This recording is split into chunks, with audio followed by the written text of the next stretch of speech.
Today, I want to talk about Christians and politics. Should Christians be involved in politics? And the reason I want to talk about it is because there is this idea out there that, and it may be right, I don't know, I'm just saying, that Christians should not, be involved in the worldly government per se. And I had a very good conversation with a friend the other day about that. He called me up and asked me about it. And I said, oh, that's a good question. Let's save it for Sunday because I want to know how people feel about that. I don't see a lot of Christians, for the most part, protesting and getting involved, fighting back, the government. Also, they had questions about the Tea Party movement and all that. So we want to get that dealt with because, we need to clear that up as to how Christians should be or feel about government or politics. And the Tea Party and all that stuff. And one of the reasons, especially members of this church, I'm really involved in politics and all that kind of stuff. I do a bunch of everything. And some of the members of the church may not understand why, so I want to clear that up as well. But Douglas called me about it. And Douglas, so that I don't misstate your question and concern about it, I'm going to let you repeat it to me. And then, how many people think first that we should be involved, Christians should be involved? Oh, really? Only 2 people, not sure. Okay. Well, we'll deal with that. I want you to restate your question to me. If I can remember, because it was kind of spur of the moment, but it was how could you tie in politics being God-centered? Because politics and God-centered behavior are not necessarily things that may not go hand in hand, but they're not necessarily things that go hand in hand. And I just wanted you to clarify, because I wanted to know for my own personal self, right, that I'm on the right side of the fence, not because of what somebody says, but because it makes sense. Right. And I just wanted you to clarify just the idea of, you support the Republican Party and certain ideas. Some things I can see that are clearly God-centered, but some other things, I just don't see them being God-centered or connected. They're more connected to the Republican Party or a political idea or a political group rather than Christ or God-centered ideas. Okay. And also you had concern about the Tea Party movement as well. Yeah, I can't remember because it was kind of spur of the moment, but it was, I'll try to remember. Well, yeah, the Tea Party is a political organization that is interested in political policies, some which may be seen as God-centered policies that are good in that sense, but some of them are more worldly centered, and I just wanted you to clarify for me how to bridge the gap if there is some point of a lack of understanding on my part, because right. I was thinking about this under the idea of a person should be willing to do anything for God, and I feel like, me personally, I can be convinced to do almost anything for God, almost. But I can't do anything for a political party or a group or some political idea. Right. Do you vote? Of course I do. Yeah, I do. You vote. When you say that the Tea Party movement is somewhat God-centered, but there are some things about it that's not God-centered, give me 1 or 2 examples, if you can come up with 2 that's not God-centered. All right, well, it seems to be more of a anti-Obama movement rather than a pro, these are our ideas and these are the ideas that we want to put forth. And I'm not the only one that feels this way. No, you're not. A lot of people who have that same perception and same belief based on what they see and hear. I just feel that the Almighty is worthy of any sacrifice that a person can possibly give, regardless how small or how big. But I just don't feel that, for me personally, and a lot of people that I know, they're just not going to put themselves out there for a political idea or a political belief. Yeah. Very, very interesting. One other thing, we have a rally coming up on March 2nd, I think it is, right? And one thing that he said is that if, he can understand it, they should be, if Christians should be involved, he may participate in some of the rallies. And so I really appreciate you bringing that to my attention. And you're right, I have really close friends who like what I do, especially the religious aspect of what I do. But when it comes to politics, they don't think I should be involved in politics. And then I talk about it some on my radio show and things like that. And they, too, don't agree with me about the Obama issue and things like that. They mentioned that, too. Well, as a matter of fact, one guy, a good friend of mine, told me recently that he voted for Obama, and partially because I sound like I hate Obama on the radio show and stuff like that. So he voted for Obama, and he said that it was the second time around that he voted for him, I believe. I'm not sure about the first time. But he said that once he cast that vote, he hated himself for doing that. He said he had like grief afterward for doing that. Say what? Oh. I got you. And so he regretted. But I thought it was interesting that he knows me so well, and yet he thought that I hated. And he was still confused by that, too, because he was saying, I know you. I've known you for 20 years. I know you very well. I know you don't hate Obama, but I think you do. He had this conflict going on. He knew me, but yet he thought that I did. It was hard to really know that I didn't, right? So you about to say what about that? I don't just see it just you. I just see a particular group of people that have ideas that, especially if they're political ideas, there's a lot of fervor behind these political ideas, but I'm not saying that they're not, but I just don't know, and I can't see for myself that same fervor being behind those ideas being God-centered. It seems like it's politics that's driving them more than it is a God-centered idea. Mm-hmm. And I personally, I cannot be someone who's going to be driven by politics, but I can be driven by something if I truly believe that it's God-centered and it's what He wants me to do. Right. Tell me what you mean by God-centered. I don't want to assume that I know what you mean by that. All right. I can understand the abortion issue. I can understand homosexuality. The gun issue, I'm a little iffy on because, even Christ Himself did say, live by the sword, die by the sword. And when I grew up in Massachusetts, in the inner city of Massachusetts, and there were people killing each other with guns every day, all the time. Uh-huh. Now, all of a sudden, in the suburbs, over the last decade or so, these kids are getting their parents' guns or whatever, and they're going around massacring people.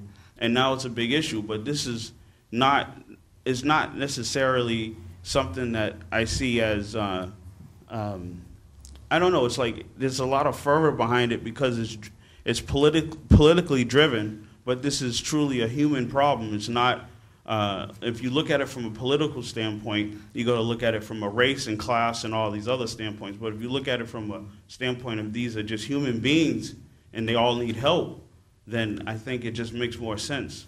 Let me ask, concerning the right to bear arms, the Second Amendment, do you support that idea or no?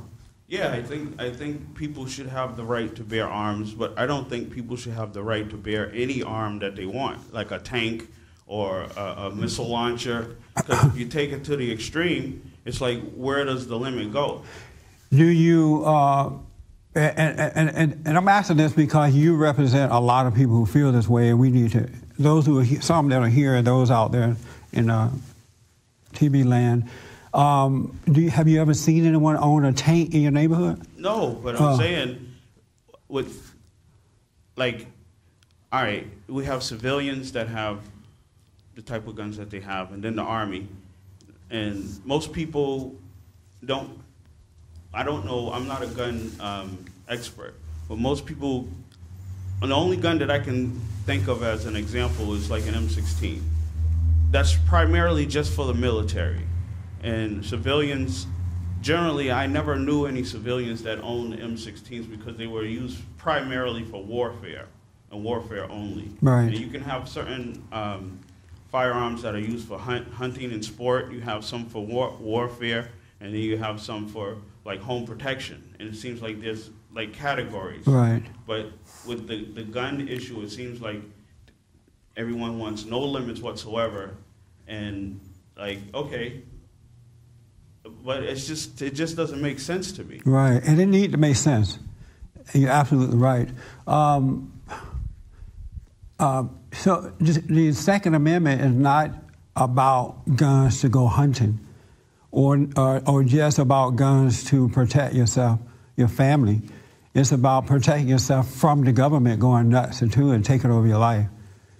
It is a way of somewhat of containing the government. Otherwise, the government would go out of control, and you end up in total control under the government. That's what it's for. Were you aware of that? To a degree. Yeah. Now that you hear that, does that make a difference? Since you know it's not about hunting, it is about protecting yourself, but it's about protecting yourself from the government. Well, if you hear all the chatter that's spoken about it, it is kind of confusing. Because, you know, I do believe everybody should have the right to protect themselves. But from the government? From the government and from criminals, too. I mean, right. It's not just the government that's out there killing. But I'm going to tell you, that's what the Constitution, that's one of the primary reasons the Second Amendment was set up. Not the only one, but right, it wasn't. It's the primary reason, but the people who are doing the killing are criminals. They're not. It's not the government. And especially with Connecticut, the killing is being done by irresponsible parents, right, letting their kids get hands on something that they have no business getting their hands on. But the guy that did that wasn't a kid. Well, he may have not been a kid, but he had come from a home where he was able to get his hands on something that he should have never been able to get his hands on, considering his mental illness and all the other variables involved. If he didn't have access to that, those kids' lives would have been spared. What should we do right now, knowing that the Second Amendment is under attack? How do you think the Christians should deal with that? What should be our action? I don't know, man. I'm not a politician. I'm not a Harvard grad with this immense education where I'm forming policy. I'm just an average person talking amongst his friends and conversing. So you think you need to be a Harvard grad I'm just saying those to understand what you... Those are the people that run the country. Those are the ones that are making the laws. Right. And you would think that if they're intelligent and they're groomed to do this, they would do it in a way that makes sense. You would think so, but they don't. You would think, yeah. Yeah, but they don't, though, and that's a problem, too. It's they a don't. big problem, yeah. Really good, man. Thank you for bringing this up, because Christians need to deal with this, too. And I want to have an open and honest...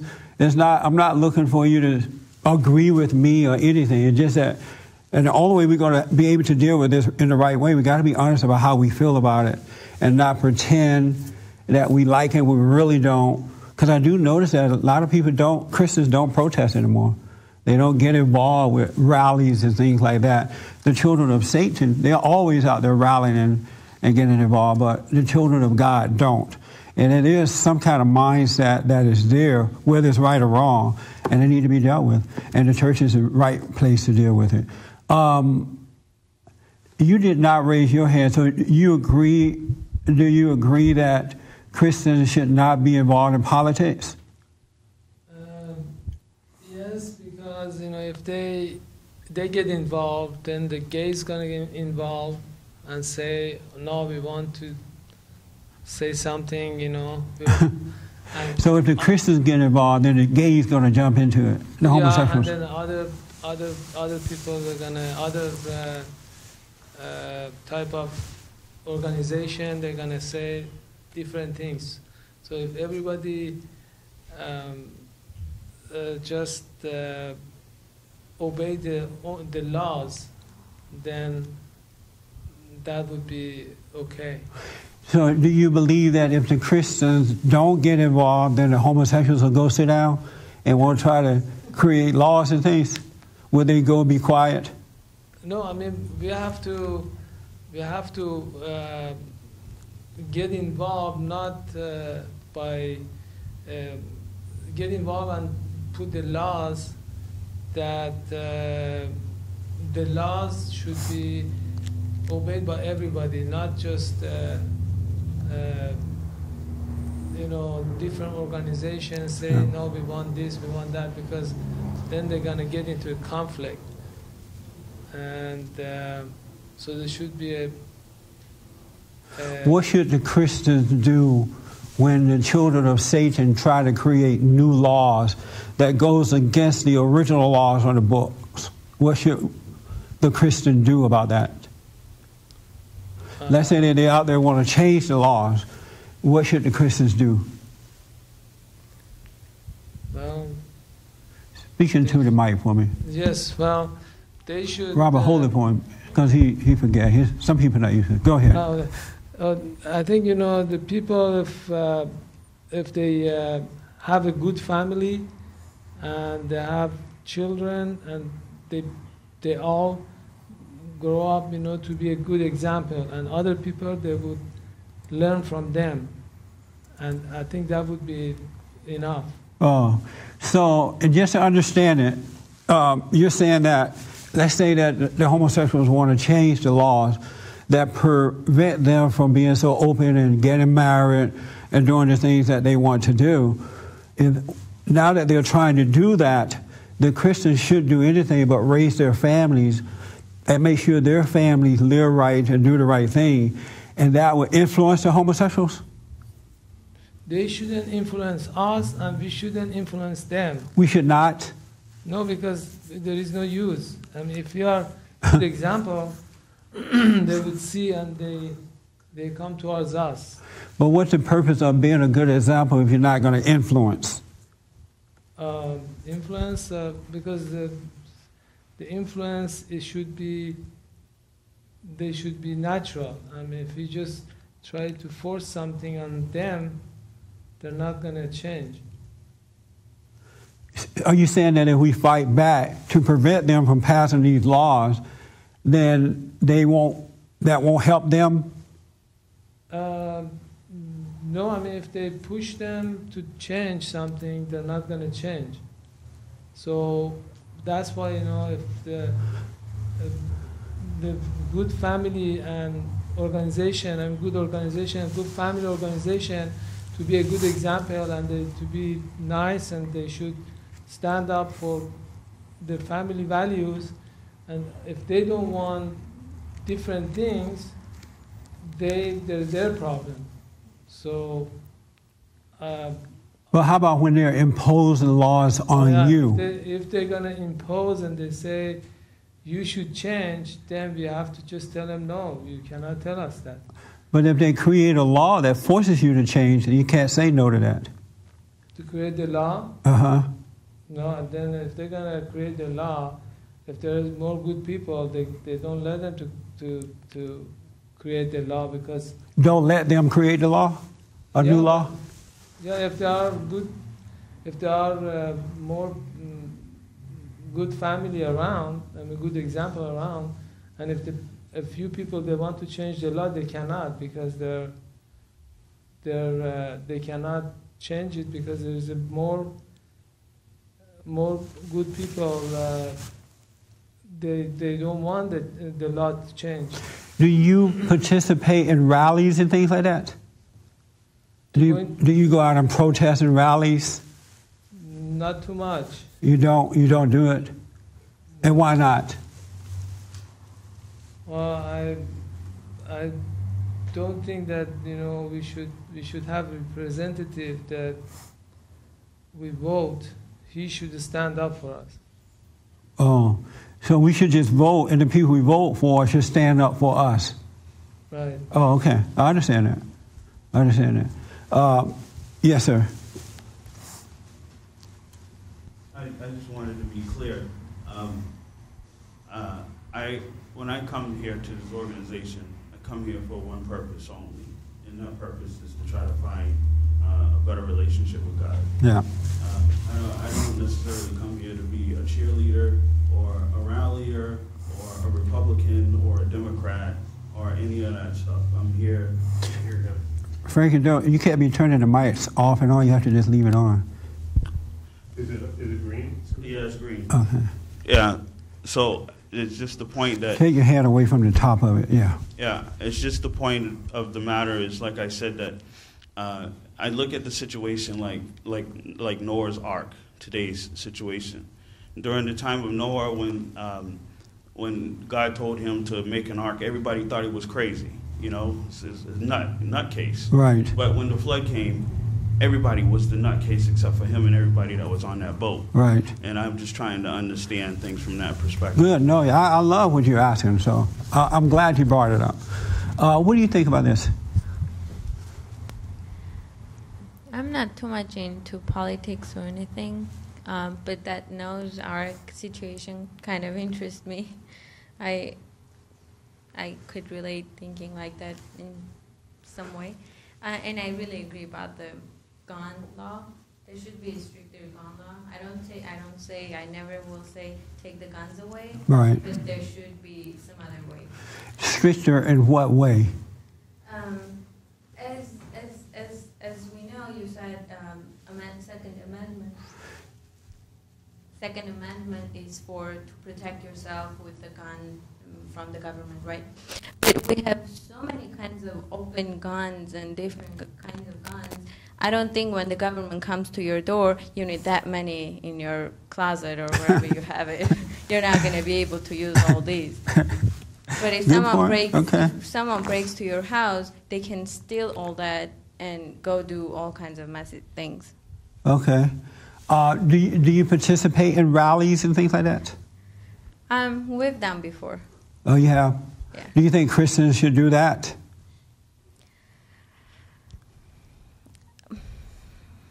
Yeah. I mean, we want open, honest dialogue, just so we can. I'm honest. Yeah. I just don't see that it helps. You don't see that it helps when Christians participate in rallies? No. Oh, okay. Does it help when non-Christians participate in rallies? Does it help their cause? It helps because whoever is sitting up there is like them, so it's going to help. But whoever is not like them, it's not going to help because they are the power. They have the majority of people. Right. So they have the power even to change things the way they want it. The children of Satan have that power? Yes. Should they have that power, or should the children of God have that power? They shouldn't. Of course, they shouldn't have that power. Right. But during the time things got so messier, they can get the power just like they want it and they can get it. Good. Let me take him and then I'll come back to you. Yes, sir. Thank you. I think that Christians should participate in politics, and what I'm seeing now is that because we're so divided with different denominations, that reminds me of the Old West, and the reason why the Indians could not get together was because there was so much division in cliques and clans, etc. And when the Christians do stand up, they are portrayed by the media as black and white, paranoid cosmos, They don't, unfortunately, give the real image of real insightful Christians. So we tend to get a bad rap with that. Why should Christians participate in politics? Because I think that we're in a time where, once you begin to wake up, you start realizing what's at stake, and your house is burning, and you have to put the fire out. Or I think somebody, this minister once quoted that. He said that you're losing a war that you didn't know that you were fighting. And I think that's what we're now. We're slowly everything is slowly eroding because we don't stand up and we're not united, and for the reason I described. So I think that's a travesty. Do you participate in rallies and things like that? You know what? I haven't, and I admit it's just surely out of laziness, and I root for them in my couch, but I have to admit, I'm lazy with that. So. The soldiers are going up the hill and he's rooting for them. I'm guilty of that. I'm sorry. No. I love it. I'm loving this. Yeah. I understand there are a lot of people who are sitting back rooting. and I'm understanding we got to understand why. Why they're sitting back rooting for us rather than out there fighting the battle with us. So no, I totally appreciate it. I do exercise my right to vote. I do speak up my opinion. Right. And or we talked about opinions, so I just. Are you doing this on the couch? No, I mean, wherever I find myself, but I do vote. I do exercise vote locally, so and presidentially. So. Okay. Before I go to here, he had a follow-up question or comment. Yeah, I just wanted to also follow up and say that it's not that I don't think that Christians should not participate in things that directly affect their lives, but I just think that it should be done in a way that's effective and not reactionary, not necessarily reactionary, but a way that's going to bring about real change. Yeah, like this. All right, the people on the left, they protest in a certain way and they get things done, but it's not necessarily going about copying what they do, thinking you're going to get the same result. The first thing. Should we protest? Yeah, we should protest. We should have rallies and things like that.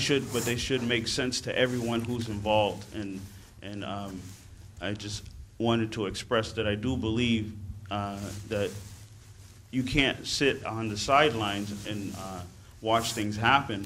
But I just think that, like with the things with the last election and the Tea Party and all this stuff, it's not really necessarily making sense to me, and I'm sure I'm not alone. It's not making enough, you're not alone. It's not making enough sense where people are going to be like, that's the group I'm going to join because I believe what they're saying. It's like it doesn't come across that way. It's like, how did you feel about that other Occupy Wall Street? I felt that they had some legitimacy, and then they had some crazy people involved too. But I didn't go out there and catch a flight to New York or go down to L.A. and get a sign and sleep out in the street about it. But you felt that their cause were more legitimate than the Tea Party movement. I didn't say more legitimate. I don't think that their cause was totally illegitimate. Right. Do you think the Tea Party cause was totally No, illegitimate? I think that they have some merit. I think they do have some merit to. I believe it. Most causes have some merit, but it's always the nutcases that get in front of the microphone and the representative. Let me ask you this. Did you go to any other Tea Party rallies to kind of check out for yourself? No. What was going on, or did you primarily listen to? No, I talked to people. Did you primarily listen to other people and the media? No, I of course watch television and stuff like that, but I also talk to people who are supporters of that way of thinking. Because where I work, they were supporters of the Tea Party movement? Okay. Yeah, pretty much. And I would just talk Why to did them. you go to a rally to find out for yourself? Well, the only rally that I really remember was the big one on Obamacare. All the other ones I don't remember quite. I don't remember any really big rallies, except that was the biggest one that I can remember as far as like the Tea Party. So you were not aware of other rallies happening, and that's why you didn't go to check it out for yourself? No, because it's like I said, they're fighting for political rights. They're fighting for things that are politics. Okay. And some of it may affect me in one way or another, but like I said, No, I got it. if I'm going to be moved, it's going to have to be with something that moves my heart truly. And I'm not going to just be a yes man and just follow anything along Right. because everybody else is doing it. I got you. Let's go to here, but let me go to Richard first. Richard, should Christians be involved in politics? Yes, yes, yes. Yes? And why do you say yes? Because I think I call it 15 laws to be involved. The first 5 is written in the heart: morals, principles, values, standard, pride. The second, the 10 is the 10 Commandments, and we all live by it, whether you have the title of Reverend, CEO, or whatever the case may be. And once you go and close your doors, all those titles stripped from you, you're still a human being in the U.S. of A. And I think you have to fight in order to maintain first, second, third, all the amendments is on the book, which they're trying to change now. How about rallies and things? Should we protest? Participate as best you can. Okay. In rallies and things like that? Yes. Do you my second participate thing in is- rallies? Pardon? Do you participate in rallies? Yeah, participate in rallies, yeah. Because you're still a citizen. It doesn't matter what title you carry. Right. You're still a citizen, and you still have to live by the laws that is being put on the books. Right. You know? Okay. And I've got my second thought, but anyway, I'll come back to it later. Okay. Alzheimer's disease. Alzheimer's disease kicking in. yeah, but that kicks in every Alzheimer. now and then. Somebody's Heimer. Yeah, but my question was, did Jesus fight he didn't fight totally in a political arena, but he did fight against some of the laws that they were passing and the things that they were doing. Right. You know, Yeah. and I see you doing the same thing. Yeah.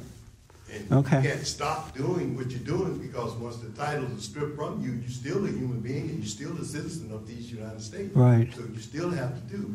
But my third thing is, I'm coming to the conclusion that there's not a dime worth of split between the Republicans and the Democrats. A dime worth of Versus split. Oh, between spit. the Republicans and the Democrats. That's I learned a that country from term. Yeah, I learned that from George Wallace, the ex-governor, Oh. deceased. And in this last 2 elections, I really began to watch closely. And especially in this last election, it really flipped me. Okay. You know, I'm strictly going into the independents, simply because neither party's shown me anything. They're selling us down the drain. They're not doing what they're supposed to do, not standing up. Everybody's a moderate, come on either side of the aisle, and everybody's voting for the same thing. So where that leaves me, nowhere, because I got to pay for everybody if I'm still working. All right. You know. Good point. Hey, that's where I stand on that. Let me ask you, what do you say? Sorry. Should a Christian participate in politics? Yes. Do rallies and things like that? Yes. And why do you say yes? Well, I'm going to piggyback off him a little bit. Even though people are Christians, you're still part of society.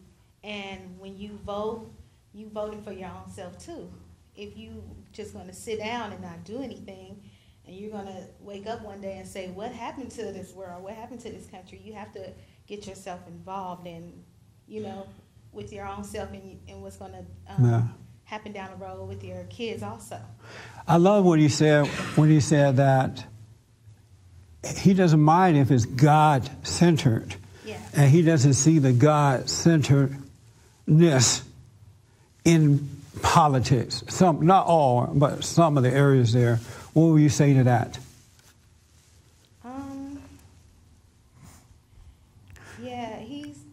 He's pretty right. I really don't see it either. It just seems like they both of the parties are scrambling just to get votes. You don't see the God in that? No. In politics. No. And so now that you don't see the God in the politics, what should you do? Oh, I still think people should fight for their own rights. No, I can't just say, well, I don't see the God in politics, so I should just sit here and do nothing. I don't see it that way. I'm looking at this clock, and it's like somebody turning the hand like this. Yes, sir.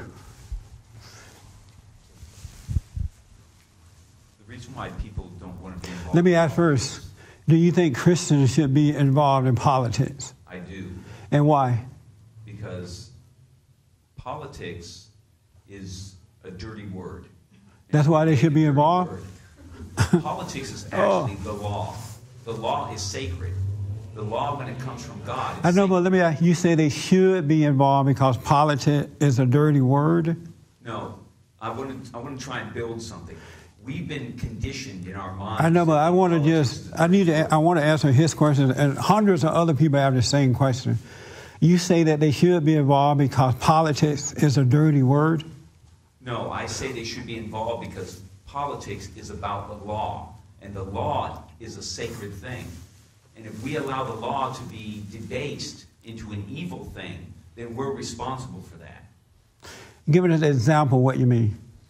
Well, for instance, the laws of God, the 10 Commandments, and are a sacred law for us to how we're supposed to deal with each other, how we're supposed to treat each other.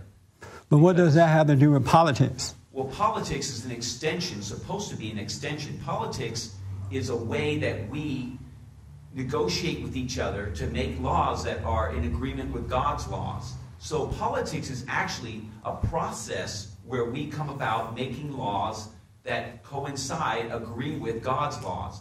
If we're not involved in that process, if godly people aren't involved in making the laws godly that agree with his basic laws of love, right, then we're negating our responsibilities as citizens of the kingdom of heaven. Okay. And so Christians should protest, they should be involved. They should do everything that they can do in the realm of politics to make the laws godly, all of the laws. Okay. Yes, last word, Patrick. Should Christians be involved in politics? Of course. And why? Well, I mean, I think he said it well. Yeah. The one thing I think Douglas left out is that he seems to be a little narrowly focused on himself only, and that's not what politics are for. They're for ourselves, but they're for family, they're for the community, they're for everybody. So you're fighting on behalf of everyone, and it's a mistake to just look at it and say, well, does this exactly seem to affect me today? If not, I think I'll take a pass. That's a mistake. You want to respond to that? No, I think it's a valid point. I'm sorry? I think it's a valid point, but what I don't want, like with what he said earlier about God's law and man's law, I want to see someone bridge the gap so that I can see for myself how does me protesting against the Second Amendment or keeping the protest with the gun rally and all this stuff, how does that what does that got to do with God's law? Good question. Because of the fact that Christ did say, "You live by the sword, you die by the sword." Excellent God question. never promised anyone that you have a right to bear arms. That's a man's law. That's not God's law. How would you respond to that? There were apostles who died by the sword. Yeah, but they didn't. There were good men who were. But they didn't walk around carrying guns. Right. And so my point is, what's your point about dying by the sword? If they would come here with your mic, Rob. Men, these were obviously not men who lived by the sword, but they died by the sword. Now, what do you say about that? As Christians, unfortunately, I think that we are not going to be foolish and say we are going to put ourselves out there like sheep to be slaughtered. But I think we should fight, but I don't know if the emphasis is fighting the way you guys are talking. Well, see, when you fight, you're supposed to fight in every way that you're supposed to fight. So, for instance, when you're in the political world, you're not supposed to bring in a gun and fight that way. You're supposed to fight with reason and logic and everything. But when you're on the battlefield, there's no more reason and logic. You're fighting with guns. That's true, absolutely. So, all right, so a Christian should be able to fight on any plane, in any way, that he needs to fight using the proper weapons at his disposal to win that fight. Well, where does the idea of turn the other cheek come in then? The idea of turning the other cheek has to do with insults. It has to do with being mean to someone if they're mean to you. It doesn't have to do with if someone comes at you to take your life or your property, that you do nothing. When King protested, he turned the other cheek, and it wasn't about insults. It was about...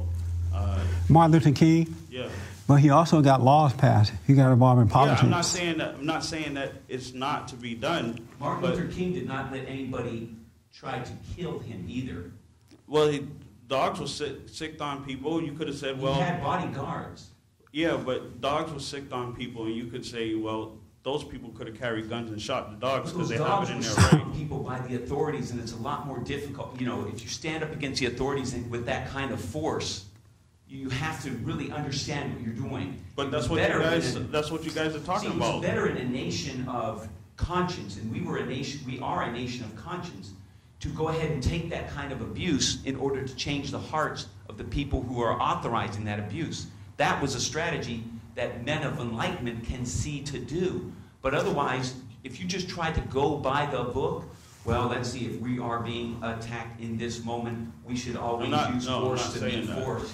No. Sometimes you don't use force to meet force. Right. Sometimes you take it on the chin. That's what Price was trying to say. But that doesn't mean in all cases let me do this because you let yourself be attacked. Let me do this because of time. One last question.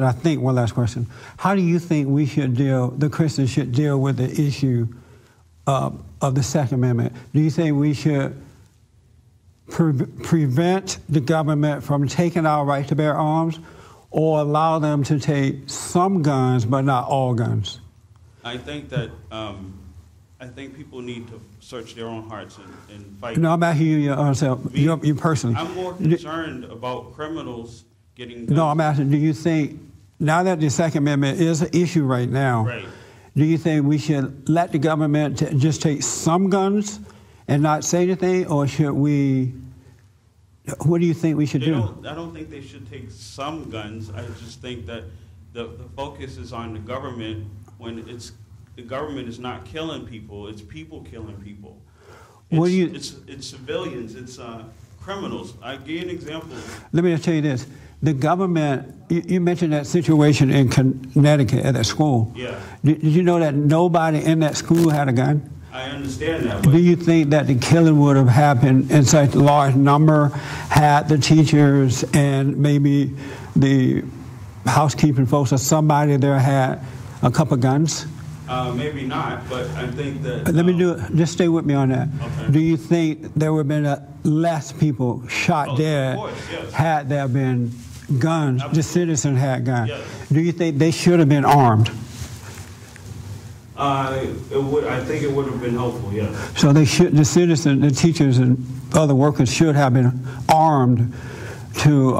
trained, yes. Right. Well, the reason that they were not, because the government took away their rights to be armed in the school. They passed laws that said that they cannot bear arms.